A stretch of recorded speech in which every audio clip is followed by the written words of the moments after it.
through. Hello, hi, I'm Alma Luxemburg, and I'm happy to welcome you to our Zoom talk, which is in the context of the exhibition at our gallery, Luxemburg & Co., of the artist Giosetta Fioroni. I will just tell you a little bit about how these talks relate to really what we do at the gallery. So we generally focus on doing historical shows of artists, but in the process of doing historical shows, we try to avoid feeling very nostalgic about things and try and relate them back to contemporary practice. So this talk today is an example of that with Ulrich Obrist and Sara Cwynar. So this is a 3.5 minutes excerpt from Glass Life, which premiered this year by Sara Cwynar.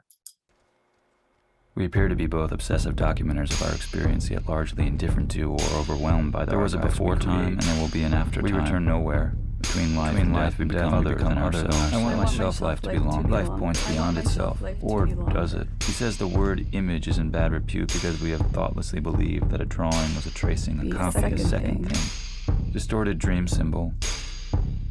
Dreaming of systems so perfect that no one will need to be good. The first modernity suppressed the growth and expression of self in favor of collective solutions. But by the second modernity, too many people come to feel excluded from the future. You can have any color car you want, so long as it's Henry Ford, year 1909. The alienation is real. Stripped of weak ties, suffocates stronger bonds seem available only through the online tools that have diminished them. The will to remain alive, which drives all humans forward. How constant surveillance robs us of the will. The life-sustaining inwardness born in sanctuary finally distinguishes us from the machine. As recalcitrant users, we will not be obstacles. Still dreaming of systems so perfect that no one will need to be good. Dreaming of systems so perfect that no one will need to be good.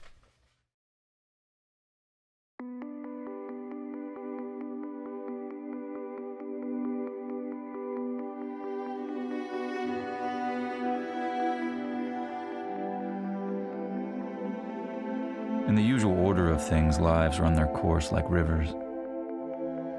Sometimes they jump their beds. Reasoning without desire is not reasoning. In order to think, to want to know, things must have a consistency, a weight, a value. She has sanded her personality down to the bare essentials. She laughs at what is funny. She cries at what is sad.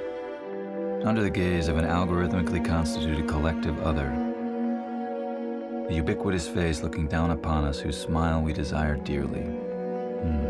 Do I?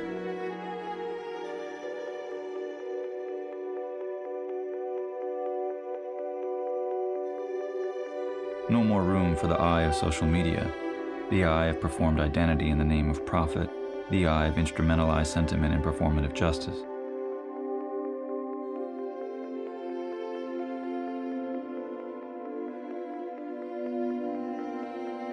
The archiving makes the self seem richer and more substantial even as it becomes more tenuous.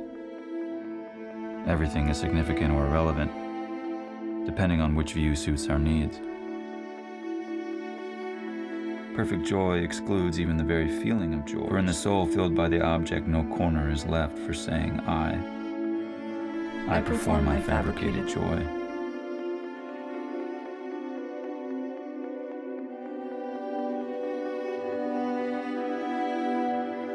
And so he says we vacillate between anxious self-branding and the self-negating practice of seeking some higher authenticity.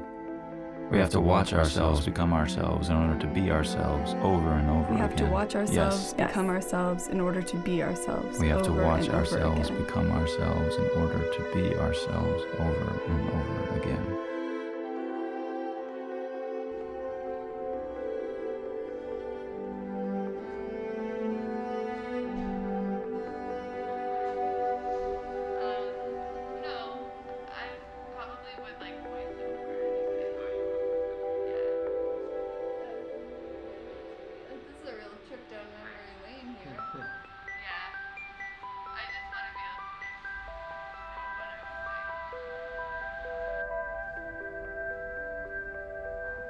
What about a desire to keep oneself off the books?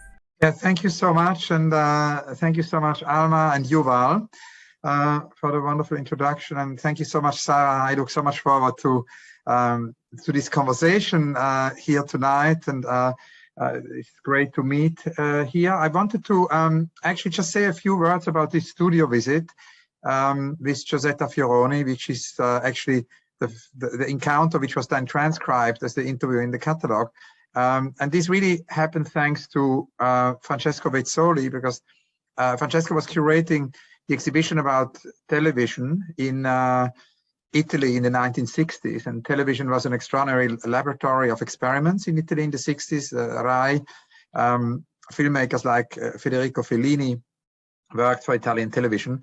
Of course, the connection of Giosetta's painting and her work to television is very interesting. And Francesco thought it would be a good idea that for the catalog, I would do this conversation, which now in a much longer version. For the first one is published here in the exhibition you've put together for London. And actually, I thought, just to say a few words, which I thought were interesting and surprising. First of all, I thought the connection to literature, also something, Sara, I want to ask you later, because you, of course, started with the study of literature and have also dialogues with novelists. And it was fascinating to see how key that is for Giosetta, because it was actually quite difficult to actually begin to talk about her own work, because the first hour we spent really talking about books and talking about literature.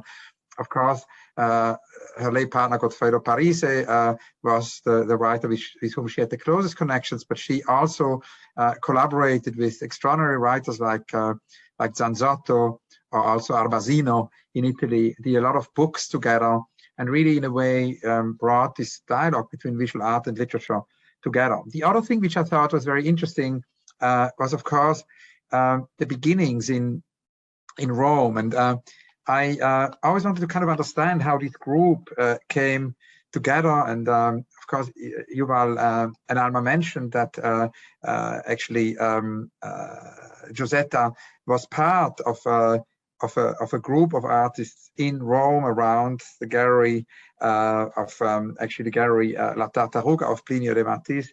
And she wanted to kind of explain how this all began, because I think it's interesting. We all know that Rome was this incredible, had this magnetism, no, in the 50s.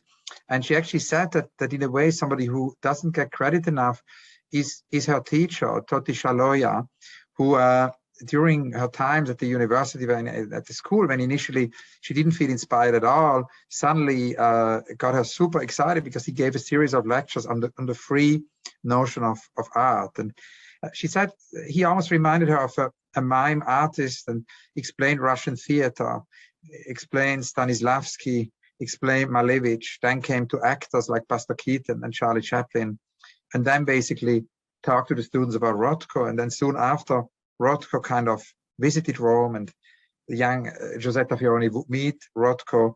And that's really how this whole group of Schifano, the group you mentioned of Dano Festa, or Angeli, she was part of, was actually somehow coming together. It had a lot to do with this catalyst, no? The teacher, Totti Scialoia, who today is not very well known. So she felt it was important to mention that. And of course, there were many more people associated to that. There was the beginnings of Cunellis, of Pascali. And then, of course, a lot of artists visited Rome. Twombly came to Rome. De Kooning spent a year in Rome. So that's really the context in which all of these works basically were born, which we saw in the slideshow earlier. The other thing which is maybe interesting about the encounter is, of course, how Giosetta then became interested in photos from newspapers and fashion magazines, and how she actually worked, because she collected them. She built an archive. Of course, today, and we're going to discuss this with Sara in a minute, the archives are mostly digital. At that time, there were analog archives, but it's interesting that she actually converted them or transformed them into slides, and would then project these slides on the wall and then paint them. That's how these paintings were done. And the other thing, maybe the last thing I wanted to mention, which was also very fascinating, is that actually, when I asked her about the difference to kind of American pop, she said that for her, it was really also about history. It was about Carpaccio, the two Venetian ladies, for example. It was about actually paintings from the past.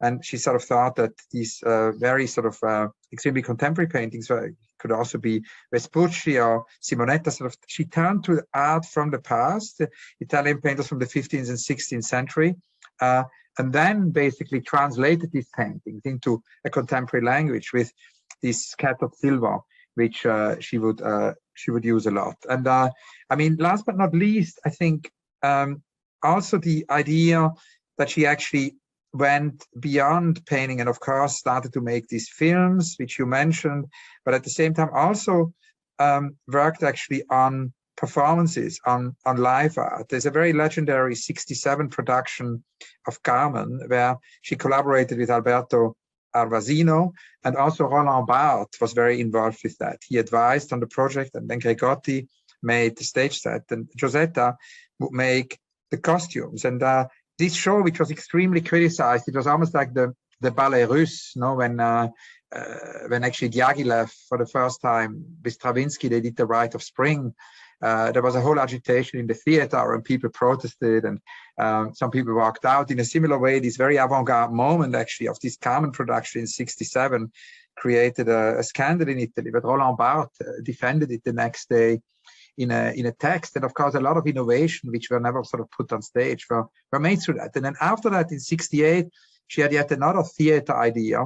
And that's, of course, interesting also in relation to her upbringing and the parents, because the father actually worked a lot with ceramics, and the mother did marionettes. And in a way, she almost brought that together. She kind of, as a child, built ceramic theaters and these teatrinis, and would bring the marionettes in there. And then later on in 1968, did this piece, The Optical Spy Hole, which was a sort of a theater inside a theater.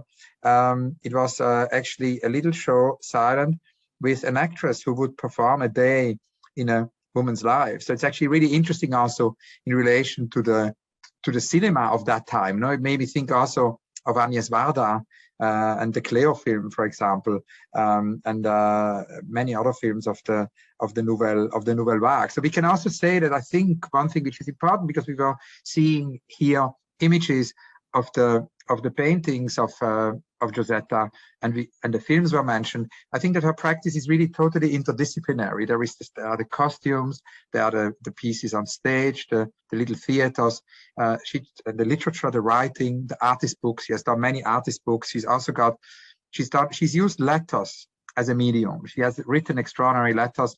One of these letters is at the moment in the exhibition in the Castello di Rivoli of Achille Bonito Oliva. There's a kind of a retrospective, one can say a survey of all the shows Bonito Oliva curated. And one of the highlights of that show is actually that in a vitrine in Castello di Rivoli, I saw a letter of Giosetta, which kind of shows her art of letter writing. So there's so many dimensions to it. And of course, I mentioned the beginnings. Now I mentioned Toti Shaloya as the teacher, but I mentioned even earlier the parents and the little theaters she would build, inspired by the father and the mother. And that brings me to the first question, Sara, because I wanted to ask you about your beginnings. And I know that you actually initially didn't study art, and I wanted to ask you how it all began, how you then came to art, or how art came to you. Yeah, that's a good question.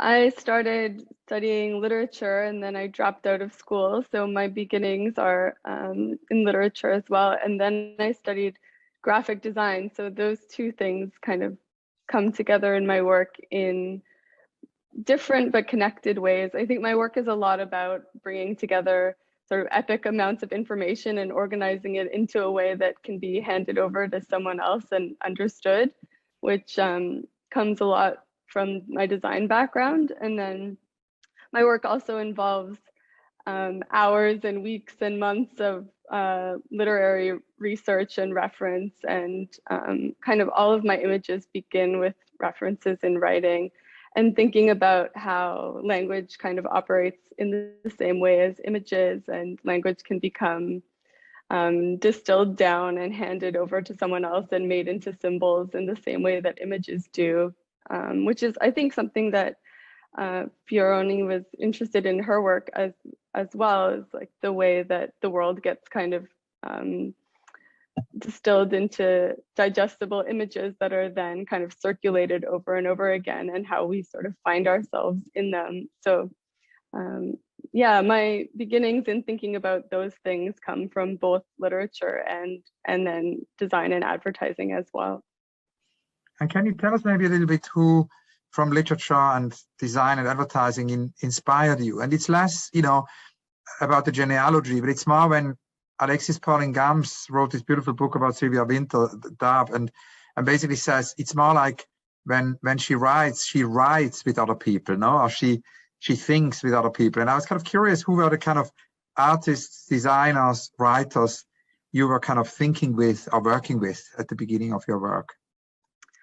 Yeah, I mean, at the very beginning, the idea of kitsch from Milan Kundera's The Unbearable Lightness of Being was my kind of moment that started forming. I was like, oh, this is an idea that I can make an art practice around. And that idea stayed with me for a long time, which I've talked about before, but briefly, it's like the idea that kitsch is not kind of the ironically appreciated products of popular culture that we usually sort of think about and then throw away, but rather it's a sort of more sinister thing. It's about the way that we create image worlds and idea worlds on top of the real world in order to ignore what's unappealing about the real world.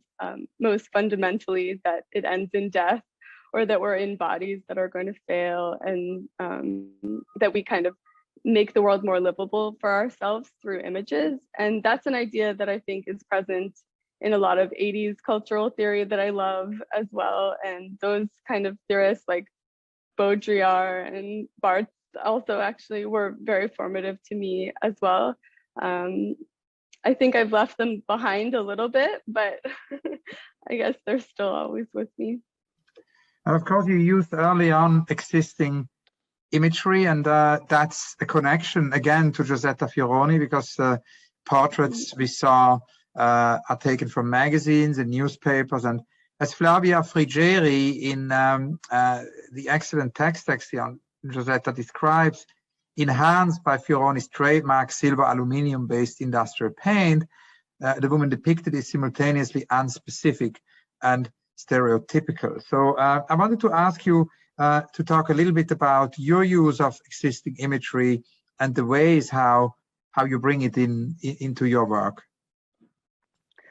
Yeah, I mean, I guess I'll talk about the video we just saw as a way into that question.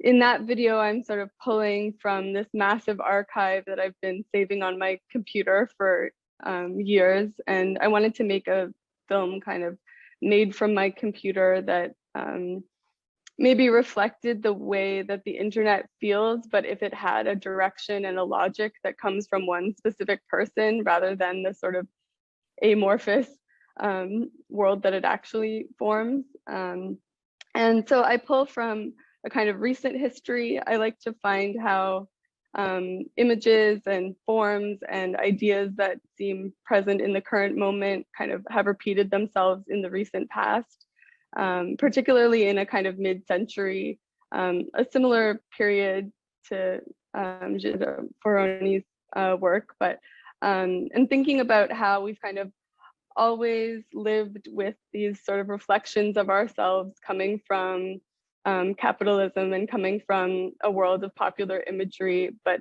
the stakes have sort of changed and sped up now that we have the internet. And I'm trying to also go back into deep history too, which is also, I think, another connection, like to find maybe the same shadow in an image from a Greek sculpture as I find in an advertisement for a face cream on my Instagram. And making those kind of connections feels like it means something, and like it's adding a logic to a world that feels increasingly illogical. Yeah, that actually made me almost think like of Abi Warburg's memos in Atlas. I was wondering if that was an inspiration, because there was, of course, the extraordinary exhibition. I mean, I grew up in Kreuzing, and I went to school there, and I would always pass by this strange empty building. And we always wanted to find out what that building was. It was an abandoned building in a park, you know, at the Lake of Constance in the eastern part of Switzerland. And one day, you know, one of the teachers, nobody knew what it was. One of the teachers says this used to be the clinic of Professor Binswanger, and his patients were there, and he also did all the research there. and that's of course the clinic where Abi Warburg wrote the Serpent Ritual when he was a patient in the clinic. And is of course Binswanger is also the theme, the topic of Foucault's first book. So I've always had this connection really since my childhood through that to Warburg. And I was wondering if, but because what you just said made me think of Warburg. Yeah, when I first saw that project, which was probably around the same time I encountered the idea of kitsch, I was so excited. And yeah, I still look at it all the time. And actually, I think the film I just made has a very strong connection, like trying to wrestle everything into something. I wonder what he would have thought of the internet. I mean, like I have 70,000 pictures in my iPhone, or I guess they're in my iCloud, but you know, the ambition of his project and the sort of the way that it ends up being about trying and failing to control or organize something, I think feels very contemporary to me. And yeah, also just the kind of shooting from above and the way that he kind of made these little worlds of images that he could kind of control. And yeah, the aesthetic of it feels like a Google search or something too. Yeah. Totally. And that of course brings us also to the question of the internet. And you early on, I mean, thinking of one of your early pieces is the actually presidential index, which featured actually many different things you found on eBay. Can you talk a little bit about that project, and also in general about the kind of role the internet plays in you sourcing images? Yeah, so that was a project made of Avon presidential bust cologne bottles. So these kind of, I guess around 70s, 60s era reproductions of the most famous US presidents, that the heads could be removed and there was cologne inside. And I was sourcing them on eBay, so trying to find as many as possible. I think I kind of tapped out the market on eBay at the time. And yeah, I was really interested in the idea that you could find one object in the world and then sort of find it endlessly again through the internet and see kind of how value changes depending on who's selling it. You know, what seems important to one person seems like a piece of garbage to another. And it kind of relates to politics, you know, who thinks someone might want something versus who knows no one wants it at all. And these things that were made with optimism and with a kind of style that have faded into kitsch and faded into maybe something a little bit more sinister, but that still seem important to someone. The kind of economy of eBay, I think, shows us a lot about the fickleness of value and of style in our larger culture. And yeah, I made a film called Soft Film maybe 5 years ago that really talks about that through soft jewelry boxes and through the Avon presidential busts, which are kind of meant to be holders for something else, cologne or jewelry, but that actually have more style and design and have kind of faded more than the content that they were meant to hold. And of course, this brings us also to the question, I think, of what you choose, because there are so many things to choose from. I mean, many more things to choose from than at the time of Abi Warburg. And yeah. Through the exponential growth of images on the internet. And it's interesting because, again, going back to the text of Flavia Frigeri, she quotes Giosetta saying, and that's a quote from Giosetta Fioroni, the basic criterion on which I select the photos was connected with the possibility of capturing some particular element, such as femininity, elegance, astonishment, expectation, or the horror of the stereotype of the predominant seriality of consumption, etc. End of quote. Sort of following up on that, I thought it would be interesting to hear from you about your criterion of choosing images. How do you choose? Yeah, it's very difficult to choose. There are so many adding themselves to the pile every day. And I guess I mean, I try to find doubles. I try to kind of make systems that I can work within and then stick with them. Otherwise, it would be too overwhelming. So for example, Glass Life contains many examples of women looking to the side with a harsh shadow on their face, and the way that this kind of depiction has existed over time. And it contains kind of examples of where the style of ancient Greek architecture gets reproduced in things like plastic cups and throwaway objects, which is something that I've made photographs about too, like sort of thinking about this repetition of forms that are considered valuable. I also just kind of will try to get a general sense of a moment, I guess. So for example, Glass Life has lots of pictures of tongues sticking out of mouths, which I think is just a gesture that kind of defines our moment right now, like this sort of ambivalence of sticking out a tongue and the idea that you don't care too much, but you do care enough to participate feels like one of the sort of like an ethos of the internet. And so I think having those kind of images in the mix with older, more historical photos, I'm interested in seeing what all this stuff does when it's brought together. Yeah, and then, you know, I'll work, for example, I have a picture where I remade the Demoiselle d'Avignon with my own fingers on top of the women in the painting. Like sometimes I just want to work with something that's very recognizable to everyone and see what I can do to it. I was also curious about your kind of own archive, because I read this text you wrote for the Brooklyn Rail recently. Oh, yeah. It's a great text, and you say there that your work often starts with hundreds of pages of text. Actually, there is a lot of text also. Brings us also to the question of text, and thousands of images that get distilled down to a few minutes of something. I do think it comes from some existential impulse to save everything, which is a product of our time. We're always screenshotting and taking pictures and saving everything, creating our own individual archives that we will never have a chance to go back and address.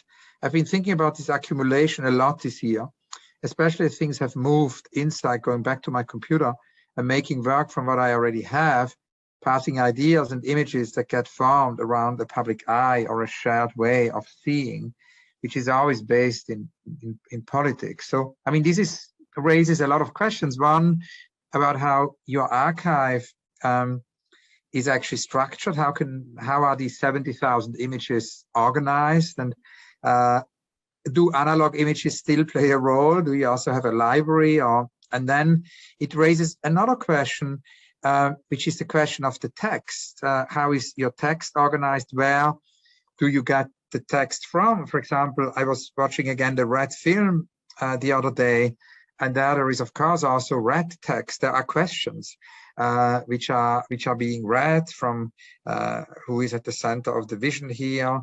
Or there are references to César Normatis, or a new image about the appearance of new images. Or at some point it says we make everything for one person.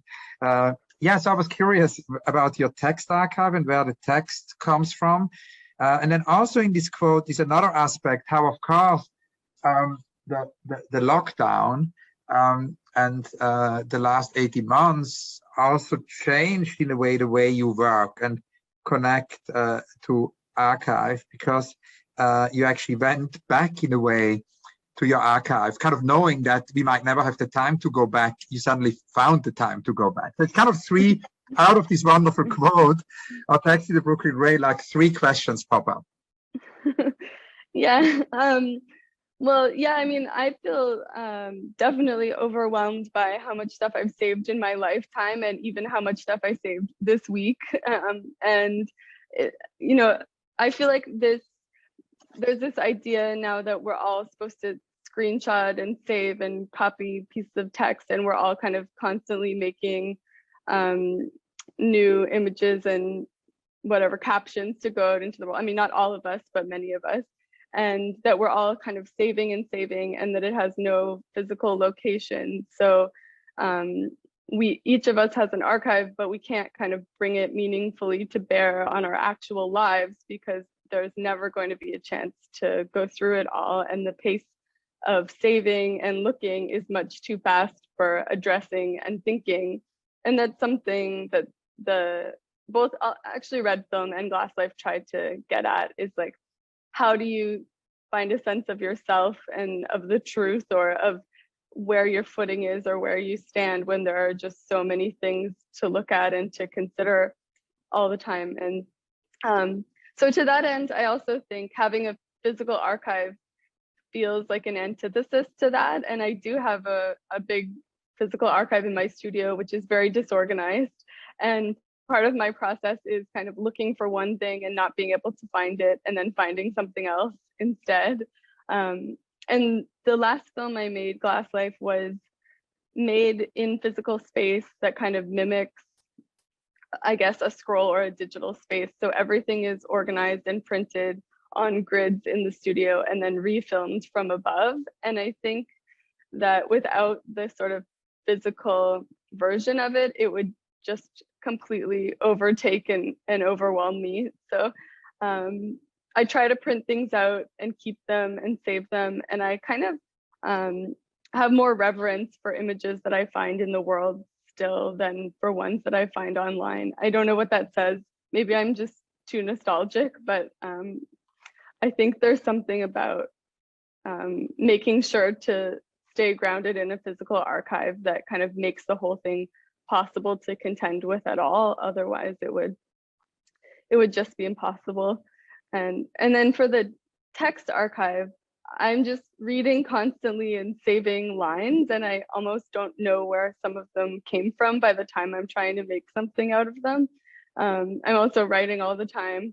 This last piece was, and Red Film too, actually had a lot of kind of like color theory. It has Wittgenstein's book on color. It has reading about like things that Cézanne and Matisse wrote in their time.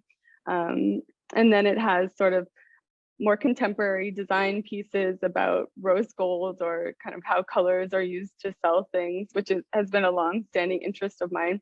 And it tries to kind of mash all those things together and come out with something that talks about how color gets sort of instrumentalized or used to sell things, and how it contains a meaning and a history that we might not immediately be able to see.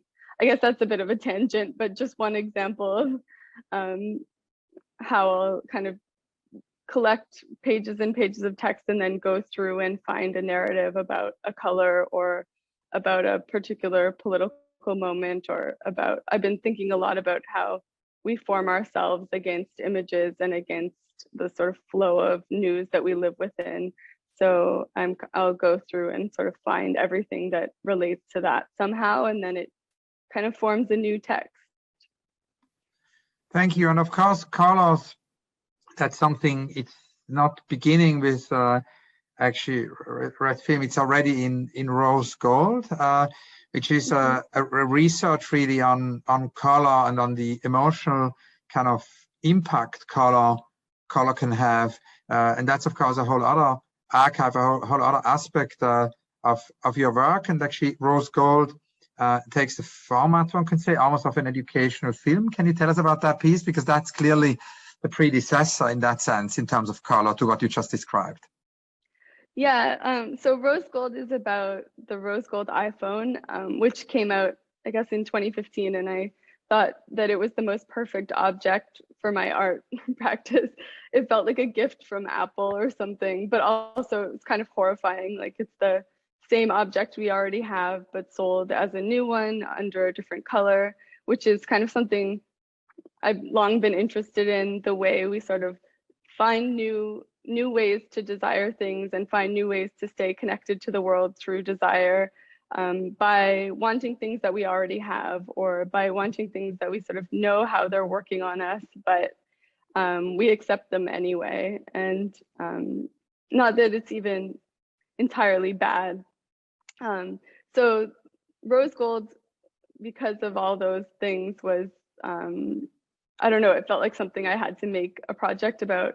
And then I've also long thought about how color gets used to sell things, how color contains history, like I mentioned, sort of like how a dusty red takes you back to a specific time period, and how that kind of connects to other ways that things like a shadow or a color or a texture that we see in all of our images around us every day, how these things contain meaning and politics that are kind of just below the surface, and how they're the result of a human hand and human decision making, which also, of course, always contains politics, and how there might be a more interesting or nuanced or subtle way into talking about things like technology, feminism, capitalism through these kind of more subtle markers and cues. And color to me became a really important example of that. Thank you. And then, yeah, sorry, I interrupted you. Okay. I was just going to say, then I became obsessed with red and red's association with novelty, and that kind of became the next project. And red, of course, is also the color Etela Nan was obsessed by, the amazing poet and artist who brought together literature, poetry, painting in her work, who passed away last week, age 96, whom I would like to remember here. And of course, in your work, it's the Red film from 2018. I already read a few questions from that film, which you said in a conversation actually in Art Forum, that in a conversation for Art Forum, you said that you began to deal with some themes, actually trying to define a self against the endless rush of images and input, and trying to find what is true or real, but not being able to grasp onto anything. And in a way, of course, that red film is then also the transition to Glass Life, which is the film actually you worked on during the pandemic. But before going there, maybe it's good to hear a little bit more about red film, because I was very interested in how, yeah, if you could describe a little bit how you try to define a self against the endless rush of images and input, and how to find the true, or what is true, or what is real. Yeah, I mean, I don't know if I have an answer, but red film, I guess, red film is about sort of feeling like you have lots of choice, but all of the choices are predetermined, and like things are presented as a freedom, like picking which color of makeup or what to say on Instagram, or how to speak or how to look. Like these things are purported choices, but they're actually kind of predictated by, I guess, by capitalism and by the world of images. And but I wanted it to be less sort of theoretical and more about a personal feeling of being sort of stuck in these loops, and of kind of knowing the codes and the orders of the world that we live in, but not being able to get outside of them, or not feeling like you're able to speak in a different way. And I don't know, I mean, that's very hard to talk about. It's maybe easier to show. Like the film kind of takes on this structure of looping repetitions and repeated objects, and it keeps kind of stopping and starting again. And that's kind of how I feel the world feels to me sometimes. And then how do you get a sense of scale or truth or importance within all of this? And red film kind of posits that the body and an actual embodied self might be a way out, and that in imagery and in film, the body kind of shoots us back to a sense of scale, but it also isn't so sure that that means anything either, when it has lots of shrunken down bodies that are not to scale with the things around them, and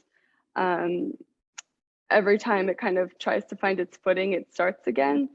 So yeah, I mean, it's kind of about searching and failing to find something true, or to find a new way to talk about things, and kind of falling back on language that's been used before. And then also wondering if an algorithm or if some other set of codes is kind of telling you what you think you like or what you think is true.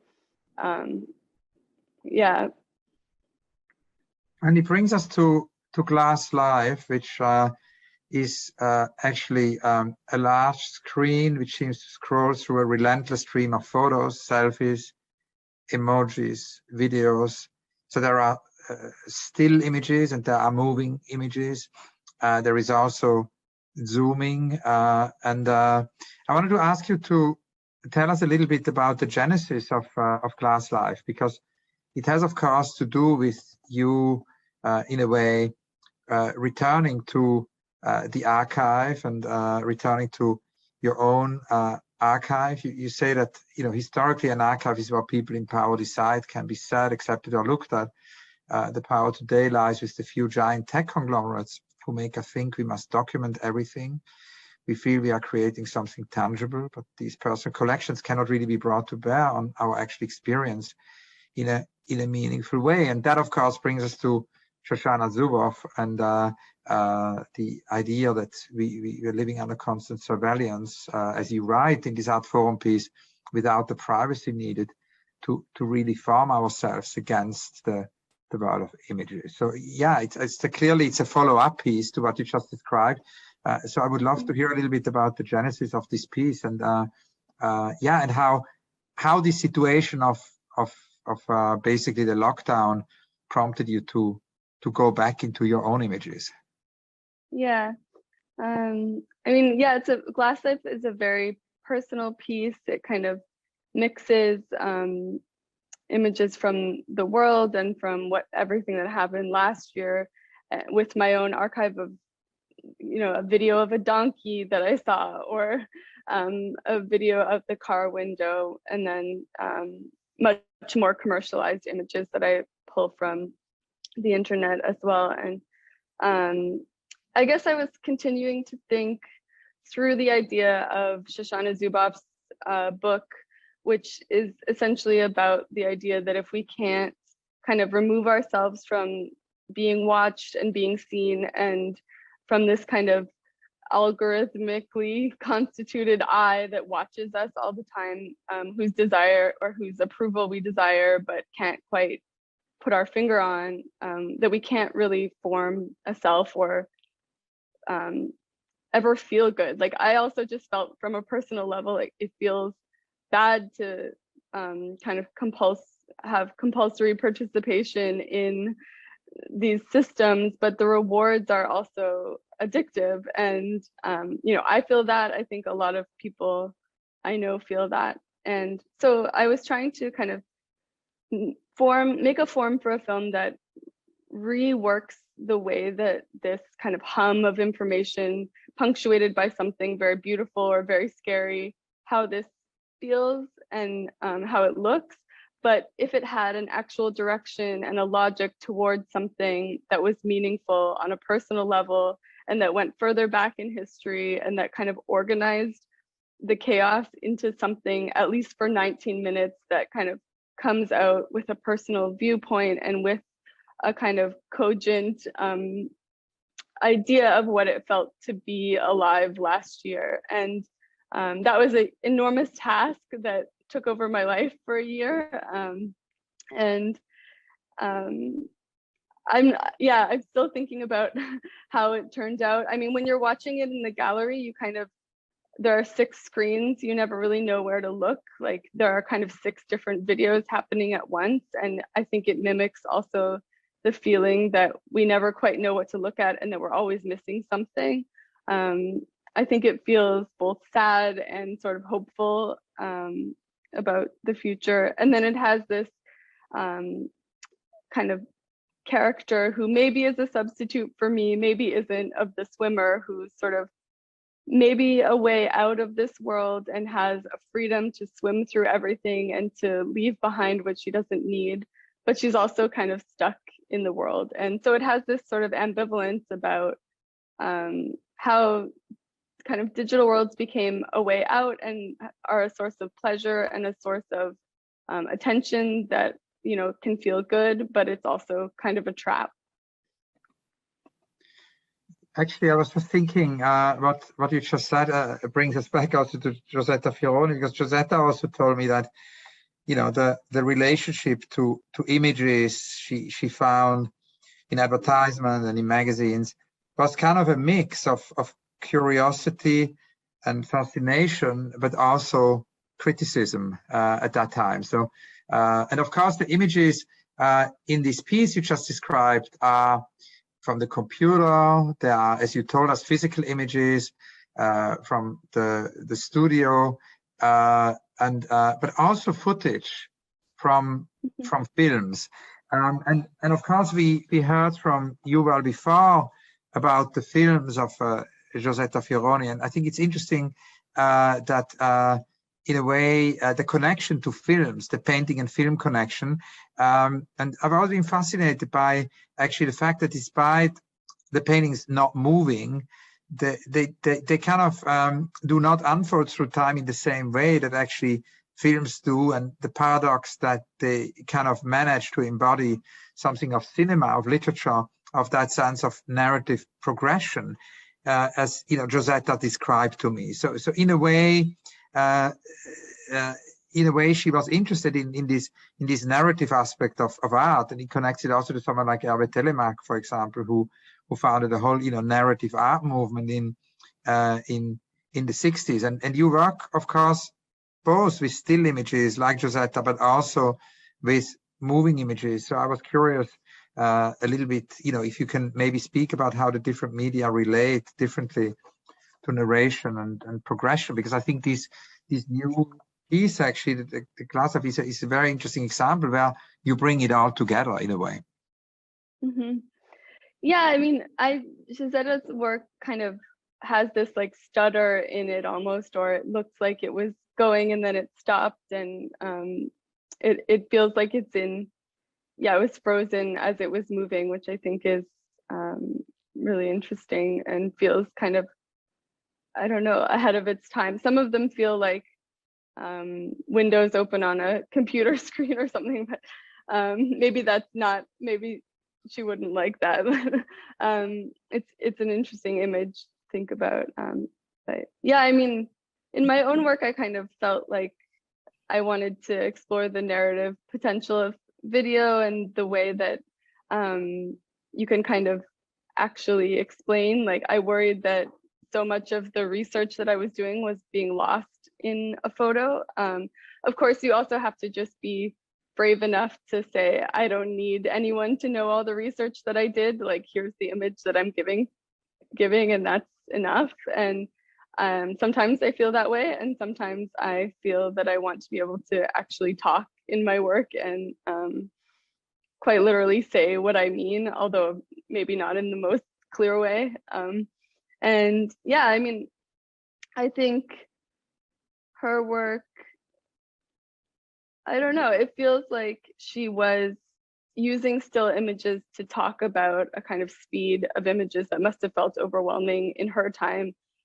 Or I mean, it's still her time, but when she was making those things, and just feels extended by 1,000 times now. And so I think, to me, film feels like the more natural way to talk about speed of images in this moment. But I also think something about kind of being able to contemplate one image that is maybe harder to do. So I respect her work a lot for that.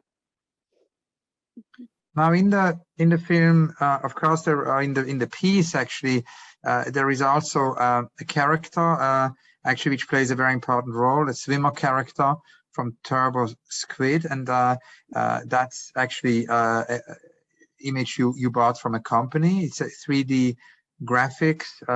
Again, you talk about it in this conversation with Chandra Glick.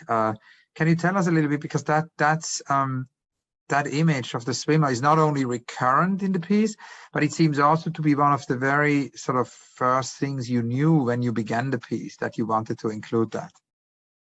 Yeah, yeah, I saw her and I thought, who would make this character? She's from a digital archive of pre-existing 3D animated characters, and she kind of has all this like fantasy projected on her. She's like a strong young woman character, but she also sort of doesn't quite exist in a world of male fantasy 3D characters that are so common on this website. She has some agency of her own, I think. She also has dark circles under her eyes, which I appreciated. She looks a little bit tired. That was actually kind of the detail that got me with this character.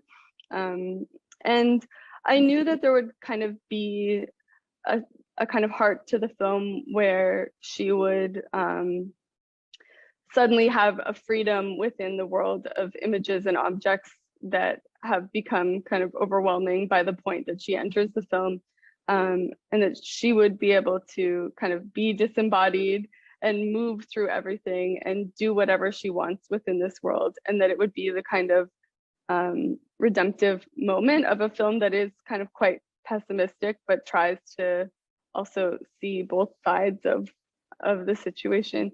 But I didn't know that she would be so important, and the film was like 20 different films before it became what it was.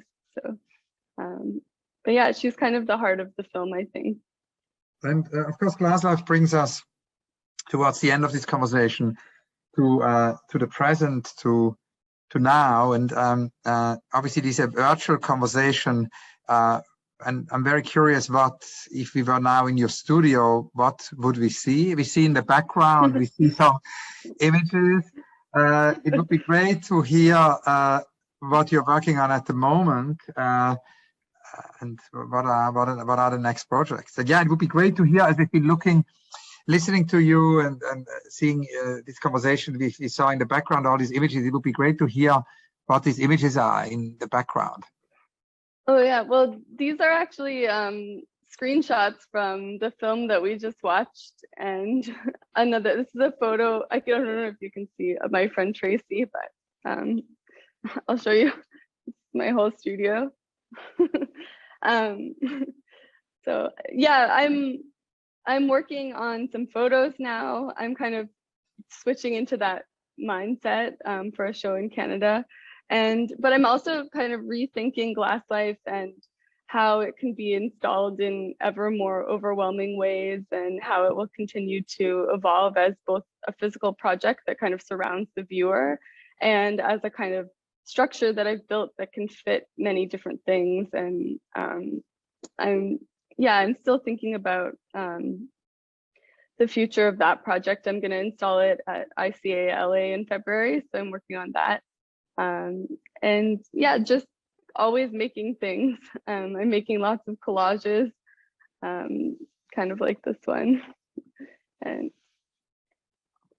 now also, this brings us to the next question, which is what you haven't done yet but would like to do, because I'm always interested in unrealized projects, and we know a lot about architects' unrealized projects because they have a habit to publish them also through competitions. But we know very little about most artists' unrealized projects, visual artists or poets or designers, because they're usually unpublished. And I find it very interesting what artists would like to do. And the reasons, of course, can be manifold why a project is unrealized. The project might be too expensive or too big, or it might be too time intense, so that just hasn't been the time yet. Or it might also be an utopic project, so a dream also, or it might be a project which can only partially be realized. Or there's of course also sometimes artists are asked to do public competitions for public art, and it's like in architecture, these are then unrealized competition entries because the project didn't win. Then another reason can be censorship. A project can be unrealized because it's censored. And Doris Lessing always told me in London that a main reason for her unrealized projects are the projects we haven't dared to do. And I think she says we all have these projects. No projects we would love to do but haven't dared to do. So that's what one could maybe call self-censor projects. So within this whole range, I was wondering if you could tell us about one or two of your favorite unrealized projects. So many. Well, I really want to make a video installation that has maybe, I don't know, 30 or 40 screens that you walk between and they all speak to one another. So kind of like Glass Life a little bit, how the talking heads sort of watch and respond to and echo the action on the main screen, but expanded times 100 and with different characters kind of speaking to one another, speaking together, contradicting each other, talking about images that appear. And I haven't managed to realize that yet, both because of cost and the incredible time-consuming nature of it, but I'm always kind of thinking about it. Then I have two last questions which bring us back to Giosetta. One is the connection to literature, and we spoke about it at the beginning because, of course, Giosetta's entire life had to do with connections to literature, her own writing, but also, of course, the very, very intense dialogue with Goffredo Parisi, the great Italian writer, but also the collaborations on books with Arbasino and Zanzotto. And you have collaborations with some of the extraordinary writers of our time, Legacy Russell, for example, Sheila Hefti. So I wanted to hear a little bit about your connection to literature and the writers you're working with. Yeah, I mean, Legacy wrote an amazing text about beauty for my book, also called Glass Life, that came out this year. And I've been talking to her for the book, and then we had a conversation after about kind of what beauty means in our world. And these are conversations I continue to think about, and whether beauty kind of, as she says in the piece of writing, conceals us from ourselves or keeps us kind of working towards things that have nothing to do with what we actually want or need, or whether it has a more redemptive quality, or I suppose it's both, but that's a conversation and a kind of series of questions that continues to, I think, be central to my projects. And then Sheila Heti is from Toronto, like I am, or I'm from Ottawa, but lived in Toronto for a long time. And she's someone whose writing is just, I don't know, it's so strange, it's so personal. The kind of, I really admire how personal and kind of intimate her writing becomes, and I think that's something I aspire to in my own work. And yeah, I continue to read multiple books a week when I'm not obsessively editing a video, and to find so much inspiration in reading. I just read Patricia Lockwood's book, No One Is Talking About This, which has many of the same themes as Glass Life, actually, which I've really loved. And I read Sally Rooney's book, which everyone is reading right now, which I also enjoyed. I kind of miss the characters now that they're gone. So yeah. Do you write yourself? Yeah, I do. I mean, some of the writing in the films is my own writing, but it gets all mashed together and impossible to parse from the actual references.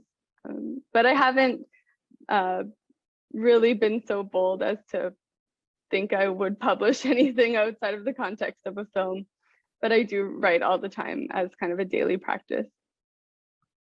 And my very last question is about your peers, like artists you're working with or you have dialogues with, because of course we spoke about Giosetta and the close collaboration and exchange Giosetta had with Schifano, Ottano Festa, or Franco Angeli when in Rome. They kind of formed a group, and I was wondering who are the visual artists with whom you exchange or are companions or peers? I guess a lot of my peers from grad school I still talk to all the time. Like, I don't know if you know El Perez or Farah Al-Kazimi, or I was at Lucas Blaylock's book launch the other day. He has an amazing new book. Yeah, a lot of photographers. I mean, I feel like my community here is kind of just coming back out of their shells. So it's exciting to see people again, but it's been a while. And I teach at Yale too, so I feel like I have a kind of built-in community of students and fellow teachers there. And that actually leads to my very, very last question, which is, because I wanted to ask you about the teaching. And Rainer Maria Rilke wrote this wonderful little book, which is an advice to a young poet. So I was wondering, what would be your advice to a young artist? What is your advice to your students? Well, one of my many pieces of advice, I guess, is to kind of keep going even if something seems stupid, or to keep going if it seems like it's been done before, because you'll never do it the same as the person who did it before. And this has been important to me because, you know, I'm working with pre-existing things, and I'm also working with the legacy of the pictures generation, and you know, people from Giosetta's era who already contended with a lot of the same questions, and then I'm trying to bring them into the current moment. So being afraid to tread on something that's already been done is not a fruitful way to be. And yeah, I tell everyone to just do it anyway and then see what happens at the end. Amazing, Sarah. Thank you so much. Thank you. It's wonderful to talk to you.